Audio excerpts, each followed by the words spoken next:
आज के मुख्य समाचारों में कम और गैर प्रदूषणकारी उद्योगों को केंद्र सरकार ने राहत देते हुए नियमों को सरल करने का निर्णय लिया है। केंद्रीय प्रदूषण नियंत्रण बोर्ड की ओर से श्वेत श्रेणी के तहत वर्णित उद्योगों को अब स्थापित और संचालित करने के लिए राज्य प्रदूषण नियंत्रण बोर्ड से पूर्व अनुमति लेने की आवश्यकता नहीं होगी। सुप्रीम कोर्ट ने देशभर में बुलडोजर की कार्रवाई पर रोक लगाने का फैसला सुनाते हुए कहा है कि अधिकारी जज नहीं बन सकते।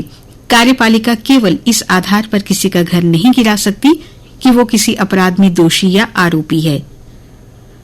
बुलडोजर कार्रवाई को असंवैधानिक बताते हुए सुप्रीम कोर्ट ने पूरे देश के लिए दिशा निर्देश जारी किए हैं। चयन की गारंटी जैसे झूठे दावे नहीं कर पाएंगे कोचिंग संस्थान। केंद्र ने भ्रामक विज्ञापनों पर कार्रवाई के जारी किए हैं निर्देश। सफल अभ्यर्थियों के नाम और तस्वीर का उपयोग करने के लिए पहले लिखित में सहमति जरूरी होगी। अब तक 54 नोटिस जारी किए गए। करीब 55 लाख रुपए का जुर्माना भी लगाया गया है। राष्ट्रीय उपभोक्ता हेल्पलाइन पर मिली शिकायतों के बाद हुई है ये कार्रवाई। सुप्रीम कोर्ट ने जम्मू कश्मीर सरकार को दोषियों की काटी गई समय अवधि के आधार पर पूर्व रिहाई की नीति बनाने को कहा है। आजीवन सजा काट रहे कैदी की याचिका पर प्रदेश सरकार को निर्देश दिए गए हैं। सुप्रीम कोर्ट ने जम्मू कश्मीर के मुख्य सचिव अथॉरिटी के समक्ष मामला उठाने को कहा है। शेड्यूल्ड कास्ट, शेड्यूल्ड ट्राइब और अदर बैकवर्ड क्लासेस कमेटी ने जम्मू कश्मीर को विशेष दर्जा देने की मांग का समर्थन किया है। कहा, विशेष दर्जे की मांग को अनुच्छेद 370 और 35A से जोड़ना सही नहीं है। देश के 11 राज्यों को पहले से ही हासिल है ये विशेष दर्जा। दुनिया की मधुमेह राजधानी बनता जा रहा है भारत। साल 2030 तक चीन के बाद होगा दूसरा स्थान। भारतीय आयुर्विज्ञान अनुसंधान परिषद के किए गए एक अध्ययन के अनुसार भारत में टाइप 1 और टाइप 2 मधुमेह के लगभग 10 करोड़ मरीज हैं। ये देश की वयस्क आबादी का 11.4% है।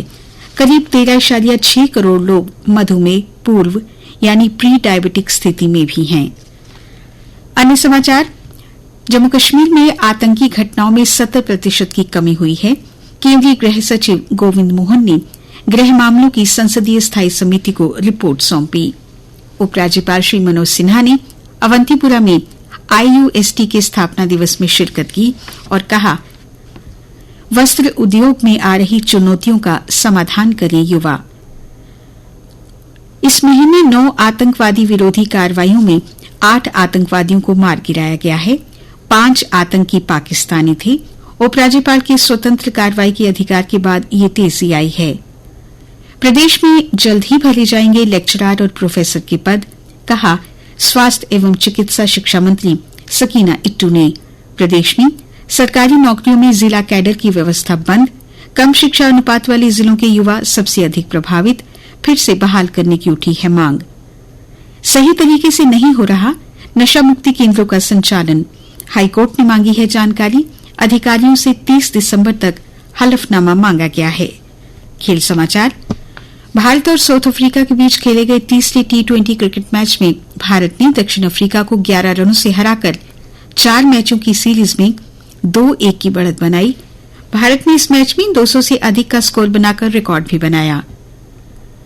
जापान सुपर 500 बैडमिंटन टूर्नामेंट के प्री क्वार्टर फाइनल में पहुंची पीवी सिंधु थाईलैंड की खिलाड़ी को 21-12, 21-18 से हराया। यूनिवर्सिटी निशानेबाजी प्रतियोगिता में 10 metre air rifle mix team स्पर्धा में भारतीय टीम ऐश्वर्या प्रताप सिंह तोमर और संजीता दास ने जीता स्वर्ण पदक। मौसम, प्रदेश में आज से मौसम में बदलाव होगा। बारिश और बर्फबारी के आसार हैं। मौसम विज्ञान केंद्र के अनुसार श्रीनगर लद्दाख राजमार्ग पर जोजिला पास, राजदान दर्रा, साधना दर्रा, किश्तवाड़ में सिंथन टॉप और ऐतिहासिक मुगल रोड सहित कई पहाड़ी क्षेत्रों में बर्फबारी हो सकती है। 15 और 16 को मौसम अधिक प्रभावित रहेगा। इससे कश्मीर के साथ जम्मू में भी सर्दी बढ़ेगी। तापमान जम्मू संभाग में कल का अधिकतम रहा 26 डिग्री सेल्सियस, न्यूनतम था 13.5 डिग्री सेल्सियस। आज सूर्यास्त 5:32 पर, जबकि सूर्योदय कल प्रातः 7:02 पर होगा।